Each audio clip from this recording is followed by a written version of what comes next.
Il est 19h50. Bonsoir à tous. Voici les titres de l'actualité de ce jeudi. Sénatorial 2018, la razzia du Rassemblement démocratique du peuple camerounais se confirme.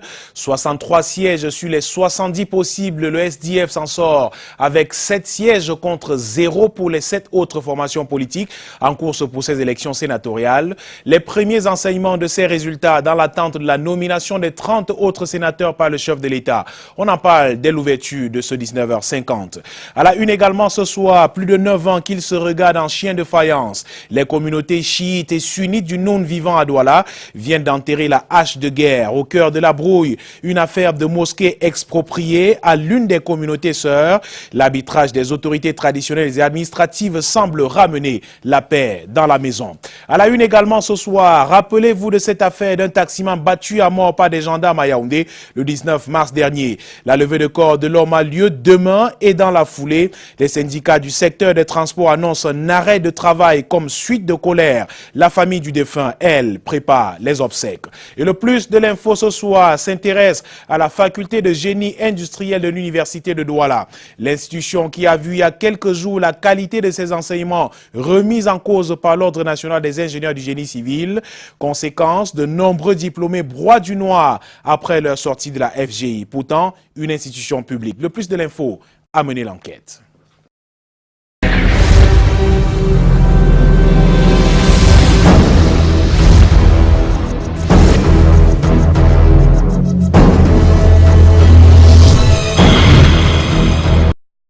Rebonsoir à toutes et à tous et bienvenue au 19h50. On ouvre par Yaoundé pour parler de la proclamation des résultats des élections sénatoriales qui ont eu lieu ce jour dans la capitale. Bonsoir Rodrigue Tonguer. Michael Tipkio, bonsoir à toutes et à tous. C'est donc le jour des résultats pour les deuxièmes élections de sénateurs dans la vie politique du Cameroun. Ce jour, corps constitués nationaux, corps diplomatique accrédité à Yaoundé, leaders politiques et autres ont assisté pendant plusieurs heures à la lecture complète de l'arrêt du Conseil constitutionnel portant ces résultats. Avec eux, nos reporters Gisin Pierre Essono, Serge Alain Zébou. Simon Achidiachou quitte le Sénat comme 6 de ses collègues RDPCistes originaires du Nord-Ouest. Ce parti, le RDPC, s'est vu battre par le SDF dans cette région du pays. Voici d'ailleurs les nouveaux noms des sénateurs selon les résultats proclamés ce jeudi par le Conseil constitutionnel. SDF, numéro 1, titulaire, Kézé Emile, Khaled Lopon. 2. Dani Gansen, Mouchigle. 3. Henry Gamsen Kebende. 4. Bouchoule Tega. 5. Adjoga Honoré. 6. Kenyan Yang George. Et 7. Umomchi 10. Meten Alim. 9 régions sur 10 sont tombées dans l'escarcelle du RDPC, soit environ 7 966 électeurs contre 846 au SDF. Avec 81,13% des suffrages en sa faveur, le RDPC décroche donc 63 sièges et 7 pour le SDF. Le SDF qui n'a pas non plus gagné sur tapis vert dans le Nord-Ouest. Nous sommes très optimistiques que nous allons faire mieux. On a bien fait et nous sommes très contents du résultat. Les sénatoriales, c'était 10 112 inscrits et 9 819 ont effectivement voté, soit un taux de participation de 97,9%. Avec cela, à quelques exceptions près, le parti au pouvoir au Cameroun a reconduit ses sénateurs de la première législature. Je vais suivre, n'est-ce pas, le projet de loi qu'on va soumettre à notre examen et pour voir si cette loi serait pour l'intérêt, comme d'habitude, des pays. Bon à savoir, il y a eu 210 abstentions et 81 bulletins nuls. En dehors de l'UNDP, l'Union nationale pour la démocratie et le progrès, tous les 6 autres partis qui étaient en course et qui s'en sortent sans siège ont réalisé un score de moins de 2%. 110 sénateurs sont donc connu. Question qui coule de source à présent. What next? C'est assurément la validation des mandats le 24 avril prochain, le troisième mardi à partir de ce jour. Et ce jour-là, les parlementaires auront leurs échappes et macarons et donc investis de leur mandat pleinement. Mais entre-temps, les 70 déclarés élus cet après-midi seront rejoints pour cette plénière de validation de mandat qui inaugure la session de plein droit par 30 sénateurs nommés, ce qui ouvre la voie à toutes les attentes, les yeux rivés vers le palais de l'Unité. Le 19h50 à sa grille de lecture pour la sélection des 30 nommés. Le rideau tombé sur le processus d'élection des sénateurs prépare la scène à un nouveau scénario très attendu par le public et surtout par la cantonade. Et son metteur en scène, c'est bien le président de la République. D'ici le 15 avril prochain, donc dans les 10 jours, comme dispose la loi, Paul Biya devra nommer 30 sénateurs et 30 suppléants. Si le texte est d'une portée constitutionnelle immense, le casting qui n'est pas des moindres fait l'objet de toutes les supputations sous les ordres de la République et même dans les salons de thé. Et ce, à juste titre. Le président du Sénat lui-même est suspendu à ce décret attendu. Il avait été nommé en 2013 et n'a pas candidaté en 2018. Il en est de même du premier vice-président, le Lamido de Ré Bouba, qui ne figure pas également parmi les candidats déclarés élus ce 5 avril. Avec eux, d'anciens ministres sénateurs nommés en 2013, comme le sultan des Bamoun, ou encore Zilfrid Etame Massoma, Baba Amadou, René Zengele et Touti Kanti. La technostructure du RDPC leur avait recommandé au moment des investitures de cette année de ne pas présenter leur candidature. À côté de ces apparatchiks issus du RDPC, des figures de l'opposition proches du pouvoir peuvent légitimement prétendre à se voir nommés sénateurs au nom des deals scellés. En dehors de ceux qui ne cracheraient pas sur un nouveau bail, comme Pierre Flabon-Gayab de l'UNDP, Amadou Abo du FSNC, Dakole Daïsala du MDR ou Marlise Aboui de l'ANDP, les analyses signalent des noms de nouveaux alliés, même si les alliances ne sont pas actées, comme Célestin Bédigui du PAL et les leaders des autres partis de la majorité présidentielle qui bénéficient souvent des attentions du pouvoir. Mais il y a une typologie de barons qui ne bouderait pas le garage du Sénat et surtout l'immunité qui va avec. Aller chercher parmi les personnalités sorties du gouvernement en mars dernier et en octobre 2015. À ne pas négliger également la piste des chefs traditionnels. Le Cameroun compte une centaine de chefs de premier degré, potentiellement sénateurs. On dirait autant des 10 000 conseillers municipaux. Le Sénat étant a priori la phase la plus achevée de la décentralisation. Bien souligné, a priori. L'aile de l'opposition qu'on dira dure, s'il y en a encore sous le landerneau politique camerounais, n'est pas loin d'attendre elle aussi les signes du palais. Le SDF notamment, qui voudrait bien constituer un groupe parlementaire, peut y parvenir avec le coup de pouce de Paul Biya afin de compléter ses effectifs à 10. Sinon, l'on risquerait, depuis le retour du multipartisme, de retrouver un seul groupe parlementaire dans une chambre du Parlement camerounais. Au finish, des milliers d'appelés et 30 élus seulement, dont 3 par région. Et quand est-ce qu'interviendra ce décret nommant les 30 sénateurs? On sait juste, au plus tard le 15 avril prochain, à 23h59. Pour ce qui est du jour et de l'heure, personne ne le sait, ni les conseillers, ni les valets, mais le prince seul. L'évangile selon Matthieu trouve là une belle adaptation contemporaine. Et ce sont là de supputations de journalistes. Et pas besoin d'être dans les secrets des dieux pour savoir que la mise en bière de Charles Ngam Vondor, du nom du chauffeur de taxi qui a trouvé la mort il y a 2 semaines après une garde à vue bizarre, pour dire le moins, à la brigade de Ngousso ici à Yaoundé, est prévue pour demain à l'occasion de ce rendez-vous funéraire des syndicats de transport. Fulmine une grève annoncée pour dénoncer les violences des forces de l'ordre, alors que la famille du défunt dit, elle, être en harmonie avec le secrétariat d'État à la Défense. Arnaud Gefak Aminou a lu au reportage. Souvenir d'une journée de 19 mars tumultueuse, Tarsimène en action de colère à la brigade de Ngousso à Yaoundé. Leur camarade Charles Ngam Vondor a été bastonné à mort par un gendarme. 2 semaines après, dans la suite, les syndicats du secteur des transports annoncent le lundi 9 avril prochain un arrêt de travail. Depuis que le camarade est décédé, rien de concret n'est fait pour nous rassurer qu'après Vondonga Charles, sa famille pourra mener une vie décente. Le gendarme, auteur du crime, a été interpellé et le commandant de brigade limogé. Mais les syndicats souhaitent que les attentions se tournent vers la famille du défunt. Après, comment va faire la veuve de Mvondonga Charles? Comment sa progéniture sera entretenue? La désormais veuve Mvondo et le chef de famille, noyé dans le silence de la mort, procèdent aux dernières formalités pour la levée de corps vendredi prochain.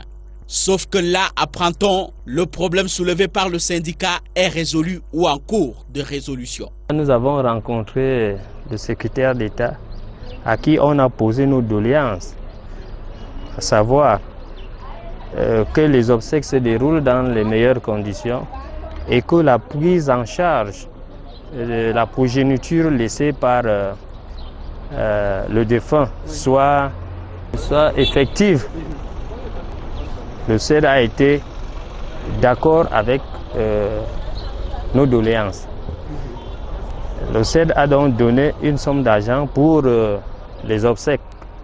La famille a d'ailleurs commis ce communiqué pour se désolidariser de ce que entreprend les syndicats. Les syndicats, moi je ne prends pas en compte ce qu'ils veulent faire. Peut-on penser à une récupération? Récupération de quoi? Il me semble qu'on doit empêcher aux syndicalistes de jouer leur rôle social. Ce sera donc un arrêt de travail au nom du rôle social du syndicat. Je vous convie à présent vers les champs et les plantations de cacao de la Mefo à Kono, d'où est partie cette semaine une opération de planting de 350 000 pieds de cacaoyers sous l'impulsion de la Sodecao qui appelle à ne point baisser les bras devant la chute des cours mondiaux. Botzépied, rejetons en main, Alain Gizan Kanga et Constant Kamga sont allés planter ces cacaoyers. Le travail de la terre, les populations de la Mefo et Akono en ont fait leur affaire.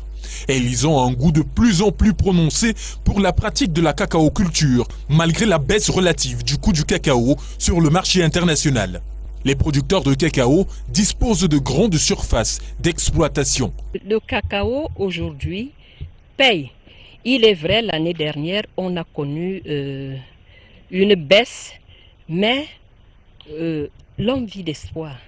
Et nous espérons que le cours va remonter et ça va nous permettre de subvenir à nos besoins et vraiment gagner notre pain quotidien. Nous avons prévu faire 3 ans de plantation jeunes, pour les jeunes.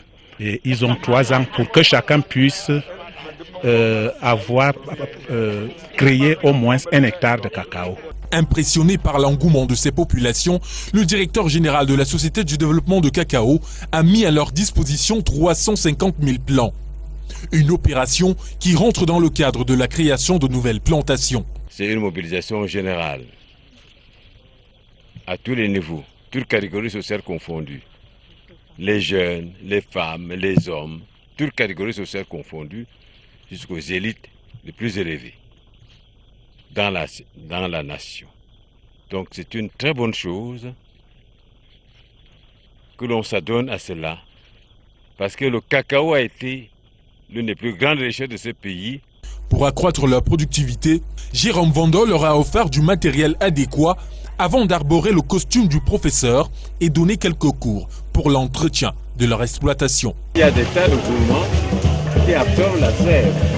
Cette sève-là devrait arriver pour que la production. La qualité, c'est l'entretien des exploitations, que ce soit pas enherbé, comme je viens de le démontrer ici par là, de faire la taille. Et quand il faut planter, de respecter les normes édictées par la Sodecao, pour qu'on puisse avoir un cacaoyer qui produit à 18 mois, 2 ans, même avant. Il n'y a pas de miracle. Pas de miracle, mais le travail qui a permis au cacao de se positionner comme la 2e ressource financière du Cameroun. Et informations qui concernent l'évaluation des hommes de médias au prisme de la responsabilité dans la production proposée au public camerounais en ces temps troublés. C'est une initiative de Peace Media Award qui prépare la 2e édition de ces récompenses-là, celle qui promeuvent la paix, l'innovation majeure de cette 2e édition prévue le 4 mai prochain au lendemain de la Journée internationale de la liberté de la presse. Le nombre de prix revus à la hausse, l'arrivée de la presse écrite parmi les médias cibles, l'acteur majeur de cette organisation, le journaliste Jolie Koum, une des références de l'espace l'espace médiatique camerounais revient sur la plus-value attendue de cette édition. C'est un extrait sélectionné par Karel Mezatiachoya. Notre démarche vise donc à sensibiliser tous ceux qui ont la charge de véhiculer des informations, que ce soit en presse écrite, cybernétique ou audiovisuelle, à savoir que l'information est bonne, elle peut participer pour développer l'ensemble de l'humanité. Mais l'information peut également être à l'opposé de l'épanouissement de l'homme. Et pour qu'on n'en arrive pas à une situation de cette nature-là, parce que nous voulons vivre dans une société de paix, les médias doivent s'attarder pour ce qui est de leur contenu, afin que les médias ne jettent pas de l'huile sur le feu, afin qu'ils ne soient pas au banc des accusés de ceux qui n'ont pas travaillé pour la préservation de la paix sociale. Coup de tonnerre, le Gabon disqualifié de la Coupe de l'UNIFAC pour n'avoir pas confirmé dans les délais requis sa participation arrivée à Yaoundé hier. La sélection des moins de 17 ans de football de la Zingo devrait donc repartir de Yaoundé. Cet acte manqué n'a pas empêché l'ouverture de la compétition prévue ce jour par l'affiche Cameroun-Tchad. Les Lions indomptables et Sao se sont séparés sur un score d'un but partout.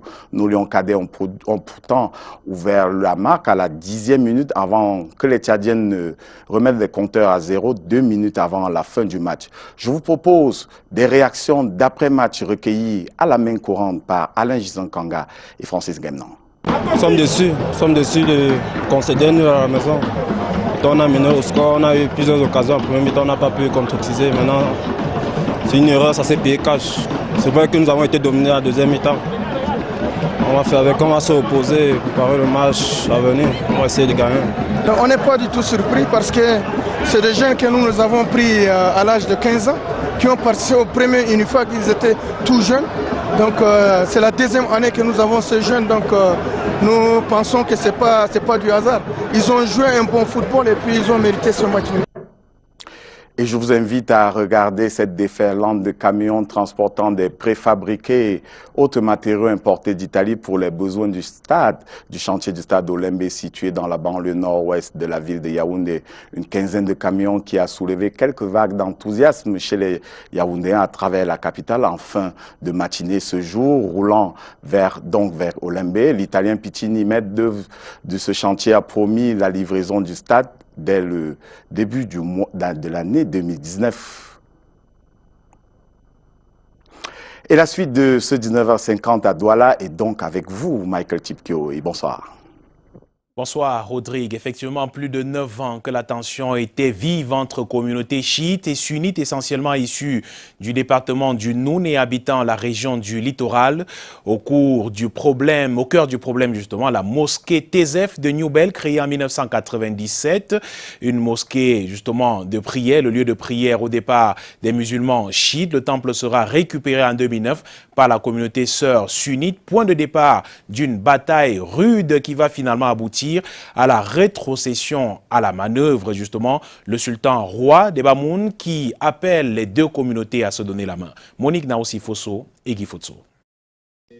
La communauté musulmane chiite du Vouri réintègre la mosquée Al-Aouda Tézef de Douala après 9 ans de bataille religieuse et judiciaire avec la communauté musulmane sunnite. Sur haute instruction de Sa Majesté le Sultan Roi des Bamoun El Hadj Mbombondjoya, Fouram Suleiman Ahmed et Fouram Ndon Zenabou Azizatou, descendants du défunt propriétaire de cette mosquée Fouram Moussa, occupent désormais les fonctions de président actif et de secrétaire général.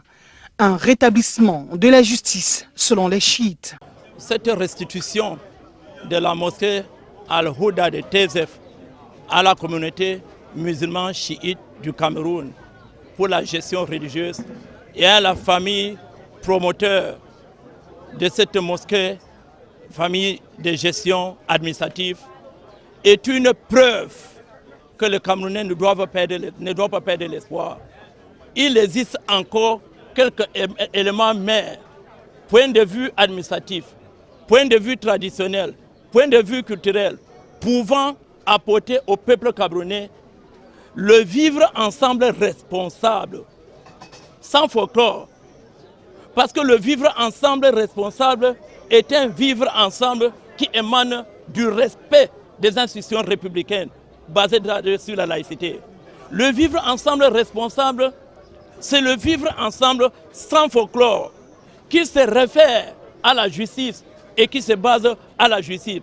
La justice vient d'être faite par Sa Majesté, le roi et sénateur de Bamoun, qui, de par son rang administratif, de par son rang politique et de par son rang traditionnel, a prouvé aux yeux du peuple camerounais, aux yeux du peuple de Vouri en particulier, que la justice est un devoir pour tout homme.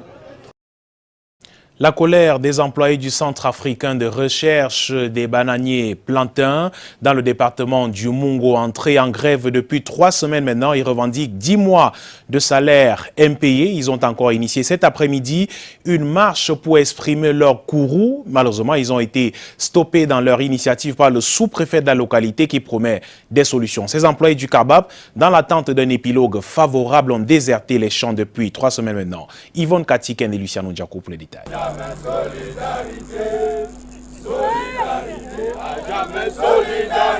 30 jours déjà qu'ils sont loin des champs de bananiers, loin des champs de plantains, loin de leur travail quotidien. 30 jours d'interruption de travail. La grève des ouvriers du Carbab se poursuit. Elle a atteint une autre dimension. Ce matin, avec les pancartes qui en appellent à l'aide suprême, les grévistes ont voulu parcourir les rues de Ndjombe pour montrer leur douleur aux yeux du monde. Et on a décidé qu'on va continuer dans notre position jusqu'à ce que tous les 10 mois, tous les restes de 9 mois soient payés. On veut nous faire entendre par le président de la République. J'ai un enfant qui a cassé le pied, qui est à l'hôpital. Je n'arrive pas à le soigner parce qu'on a les aérés. 10 mois déjà sans salaire. Les 150 ouvriers poursuivent leur rassemblement aux abords de la direction espérant une solution satisfaisante. Le directeur du Centre africain de recherche de bananes et de plantains a pu dire quelques mots d'espoir à la foule en furie. Des mots qui semblent avoir apaisé les grévistes. Et ce que je suis venu vous demander ce matin, c'est de vous donner quelques jours. Et quand je disais quelques jours, je voyais avant la fin de ce mois d'avril, pour aider le gouvernement à nous aider. Parce que le gouvernement est vraiment en train de prendre à cœur ce problème du Carbab. En plus, quelques heures de concertation avec le sous-préfet ont suffi à atténuer les tensions. Le chef de terre est d'ailleurs parvenu à relever les doléances pressantes de certains d'entre eux. Nous sommes en République. Et en République, chaque problème trouve une solution parce que nous avons tous les mêmes droits. Vous êtes les enfants d'un même pays.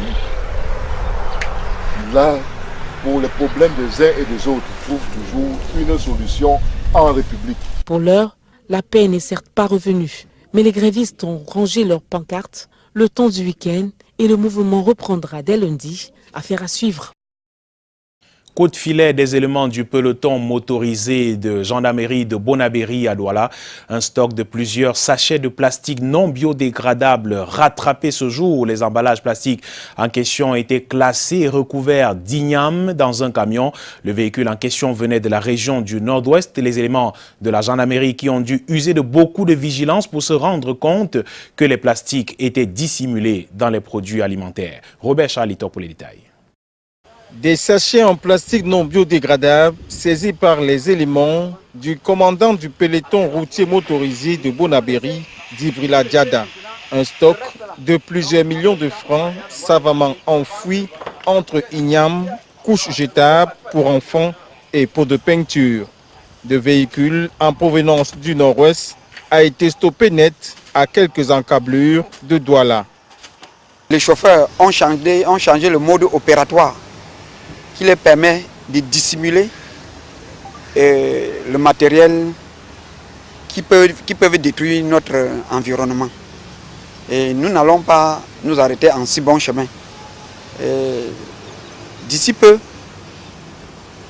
la deuxième région de gendarmerie fera des fouilles systématiques, même dans les marchés, pour retrouver ceux qui sont réfractaires à la réglementation.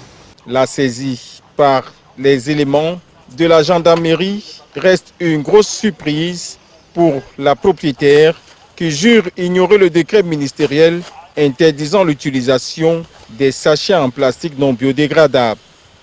Je ne connaissais pas vraiment la gravité des plastiques non dégradés. J'ai fait 4 ans au Nigeria et j'ai décidé de venir rendre visite à mes enfants. Et j'ai dit, bon, pourquoi pas prendre un truc qui est arrivé, je peux compenser mon transport avec. Voilà comment je me retrouve dans les problèmes. La prise survient une semaine après la découverte d'un véhicule dans un camion et recouvert de fèves de café.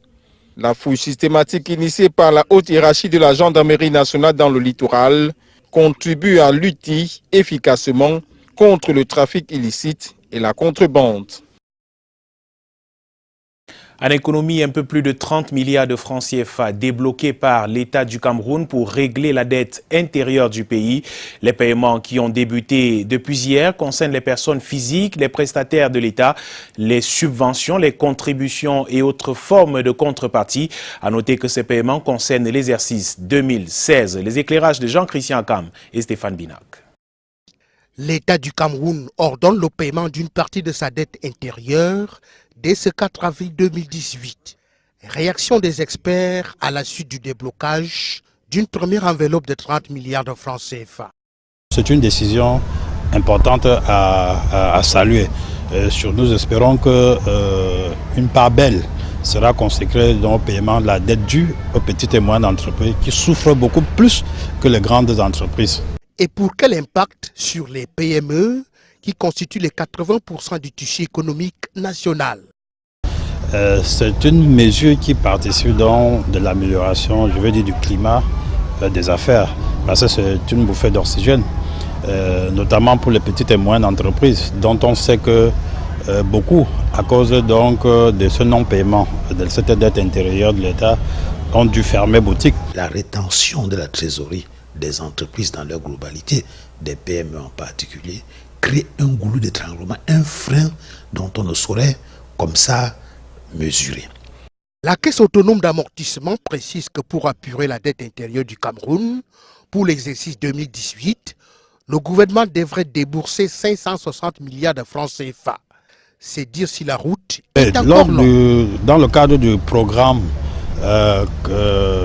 économique et financier que le gouvernement a signé avec le bailleur de fonds, le gouvernement s'est engagé à faire du remboursement de la dette une priorité. Et c'est l'occasion pour les opérationnels qui bénéficieront de ce premier jet, de pouvoir, avec beaucoup d'humilité, capitaliser sur cette opportunité, la signature de l'État du Cameroun. Pour mémoire, l'exécution de la dette intérieure par l'État en décembre 2017 s'élève à 270,5 milliards de francs CFA. Son admission au concours d'accès des avocats au barreau du Cameroun depuis hier suscite émerveillement et même fascination. Comme de l'inédit au Cameroun, justement, un avocat malvoyant accède au barreau, Alfred Janvier Ngalebok, il s'appelle. Il figure parmi les admis des examens de fin de stage publiés session 2018 dont les résultats viennent d'être publiés par le ministre de la Justice. Nous l'avons rencontré au cabinet de son parrain ce jour à Douala, plein d'enthousiasme. Lil Piedjou et Henri Tinda. Amélioration du comportement des usagers de la route, un des éléments fondamentaux de la stratégie nationale de prévention routière. Seulement à 37 ans, il entre dans l'histoire de l'ordre des avocats du Cameroun. Janvier Alfred Ngalebok. Malvoyant depuis l'âge de 3 ans, il fait partie des 474 admis sur 1400 stagiaires ayant pris part à l'examen de fin de stage d'avocat session 2018. Il doit cette réussite à un parcours scolaire exceptionnel. J'ai fait mes études primaires à Boulou Blind Center. Après mes études primaires, je me suis inscrit au collège à l'Institut privé de l'espoir à Ezeka, département de Nyong, dont je suis originaire. Et après la terminale, donc, je me suis inscrit à l'université de Douala. J'ai fait de la première année en 4e année. Et après, j'ai eu ma maîtrise en 2007. Bon, en 2007, étant donné qu'on ne lance pas l'examen d'admission en stage chaque année, il fallait attendre. C'est ici, au cabinet de maître Joseph Claude Biliga, son parent, qu'il a bénéficié d'une formation et d'un encadrement nécessaires, sans toute forme de discrimination. Au début, c'était très difficile. Je l'avoue, c'était très difficile. Et comme c'est quelqu'un qui est ouvert, plusieurs fois il est venu me voir pour me dire qu'il ne se sent pas bien, qu'il a l'impression qu'il est sous-utilisé et qu'il souhaiterait être plus impliqué. Je lui disais, oui, il y a quand même un handicap. Il a donc fallu discuter avec lui pour pouvoir trouver la voie qui permettrait qu'il puisse travailler maintenant comme tous les autres avocats. Aujourd'hui, avocat plein, Janvier Alfred Ngalembok a surmonté son handicap malgré les difficultés quotidiennes. Quand on est non-voyant, c'est vraiment difficile. Je n'ai jamais pensé que parce que je suis handicapé, on va me favoriser. Je ne l'ai jamais pensé. Je pense toujours que, même si peut-être on peut dire que c'est un cas social, je ne veux même pas qu'on le dise. Je voudrais toujours qu'on dise oui, il a mérité. Au sein du barreau camerounais figure Maître Janvier Alfred Ngalembok.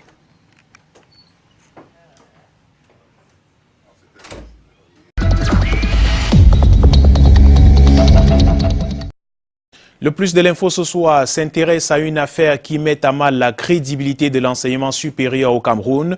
Au menu de cette nouvelle zone d'ombre, la qualité contestée par l'Ordre national des ingénieurs des génies civils du Cameroun des enseignements dispensés à la faculté de génie industriel de l'université de Douala dans sa filière concernée.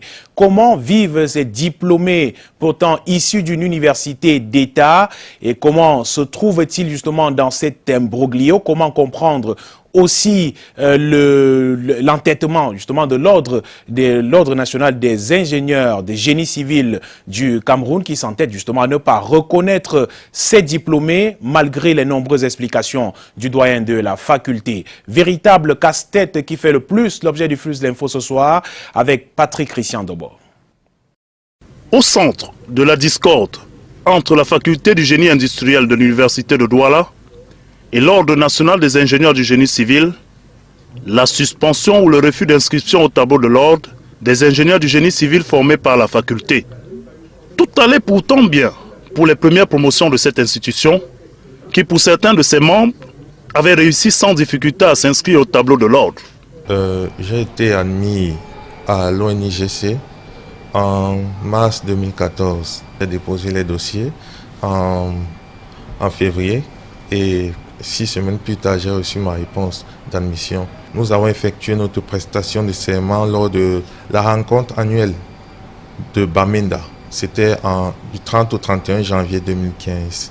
Nous avons prêté serment, nous qui étions présents, et nous avons reçu les félicitations, le serment du président de l'ordre en personne. Puis vint le début d'un calvaire aussi stressant que révoltant. Véritable chemin de croix pour ces jeunes diplômés qui, après 5 années de dur labeur en formation, croyaient avoir touché le bout du tunnel.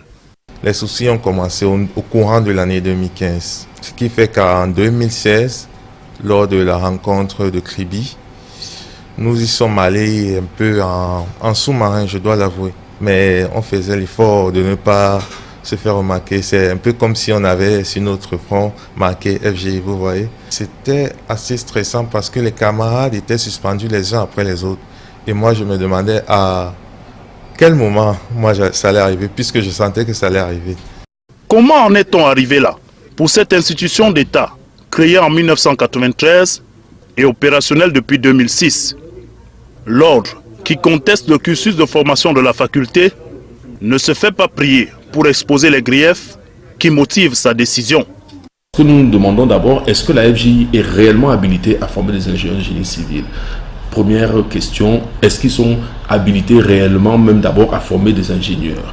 Alors ensuite, donc, nous demandons des informations complémentaires et nous saisissons le ministre de l'Enseignement supérieur pour lui demander donc effectivement qu'il nous dise exactement quelle est la position du grand chancelier des palmes académiques qu'il est sur cette situation et éventuellement qu'est-ce qu'on peut faire pour que au moins les choses soient peut-être régularisées sur un plan juridique.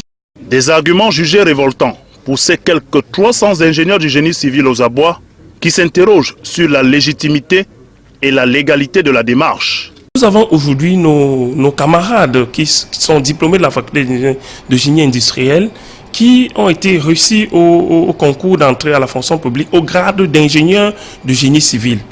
Nous avons également, et qui ont par ailleurs même été majors en 2017, en 2018. Pour parler effectivement de mon cas propre, le diplôme de la faculté génie industrielle nous a permis de continuer notre formation, particulièrement à l'École nationale supérieure de Polytechnique, où j'ai fait un master de recherche en sciences de l'ingénieur et où actuellement je suis inscrit en doctorat PhD. Comme on pouvait l'imaginer, la réponse du berger à la bergère ne s'est pas fait attendre. Pour le doyen de cette faculté, lui-même, membre de l'ordre et représentant local de la commission d'harmonisation des programmes africains en la matière, la question relève d'une méconnaissance criarde des standards internationaux en vigueur, à défaut d'une volonté pure et simple de nuire. Quand on regarde les grilles de programme des autres, on s'est rendu compte qu'en fait, c'est juste un mélange hétéroclite pour respecter le système LMD. Alors que nous, nos programmes ont été conçus dès le départ à partir du système LMD. Dans toutes les compétences exigées, nous avons mis la barre au dernier niveau. Donc c'est comme si on nous reprochait le fait d'être meilleur. Et j'ai dit, nous sommes meilleurs. Ici, à la faculté du génie industriel de Douala, on brandit la reconnaissance internationale des programmes appliqués et la qualité de l'enseignement. Malgré des correspondances adressées à l'ordre par le ministre de l'Enseignement supérieur, grand chancelier des ordres académiques et le ministre des Travaux publics, tutelle de l'ordre, respectivement au mois d'avril et de juin 2017, la situation reste jusqu'ici sans issue aux grandes dames de ces ingénieurs devenus clandestins dans leur propre pays. J'ai l'impression que pour l'ordre, il suffit de prendre un emballage et du coup vous êtes performant. Donc par exemple on prendrait de l'eau, on met dans une bouteille de champagne et du coup ça devient du champagne. C'est faux. Vous allez au pont, ici sur le pont. Plusieurs de nos étudiants travaillent sur le pont. La maquette qu'on a présentée au président de la République lors de la pose de la première pierre a été réalisée par nos étudiants. Commençons d'abord par le ministère de l'Enseignement supérieur. Et nous voulons effectivement qu'il mette un peu des points sur les i. Qu'il est temps que le ministre des Travaux publics rappelle à l'Ordre national des ingénieurs que la FGI forme effectivement des ingénieurs aptes à répondre. De la part de l'Ordre national des ingénieurs, nous souhaitons que le jeu s'arrête. Les campus d'État de l'enseignement supérieur au Cameroun auraient bien pu se passer de ce nouveau scandale qui met en péril l'avenir de jeunes Camerounais. Une situation qui cache mal l'existence de conflits de personnes et remet en question la crédibilité, le rôle et l'autorité de la chancellerie des ordres académiques de notre système universitaire. À suivre à 21h15 sur ces antennes, les moments forts de la 12e journée du championnat national de Ligue 1. Patricia Keyi reçoit comme invité ce soir René Di Zonewo. Il est milieu offensif de Bamboutos de Bouddha. Voilà qui fait l'actualité ce soir. Merci d'avoir suivi. À lundi, 19h50. Bonsoir.